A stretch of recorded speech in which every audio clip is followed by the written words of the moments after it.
এ কেমন নেতা, এ কেমন জনপ্রতিনিধি। সংসদ সদস্য হয়েও হাতে তুলে নিলেন ঝাড়ু, নামলেন রাজপথ পরিষ্কার করতে। এমন দৃশ্যই আজ দেখল দেশবাসী। আজ বুধবার 18 ফেব্রুয়ারি ক্লিন ঢাকা গ্রিন ঢাকা কর্মসূচির অংশ হিসাবে ফজরের নামাজের পর রাজধানী পরিচ্ছন্নতা অভিযানে অংশ নেন বাংলাদেশ জামায়াতে ইসলামীর আমির ও জাতীয় সংসদের বিরোধী দলীয় নেতা ডক্টর শফিকুর রহমান। অভিযান চলাকালে সাংবাদিকদের মুখোমুখি হয়ে তিনি এক শক্তিশালী বার্তা দেন। তিনি বলেন, আমরা গতকাল সংসদ সদস্য এবং সংস্কার পরিষদ সদস্য হিসাবে শপথ নিয়েছি। আমাদের লক্ষ্য কেবল রাস্তার ময়লা নয়, বরং মানুষের মনের ময়লা আর আবর্জনা দূর করা।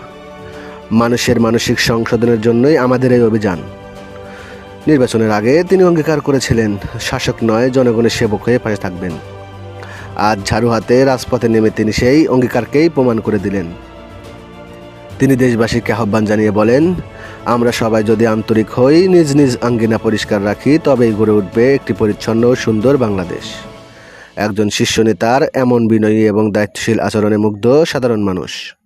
সামাজিক যোগাযোগ মাধ্যমে বইছে প্রশংসার জোয়ার। অনেকেই বলছেন, আমরা তো এমনই বাংলাদেশ।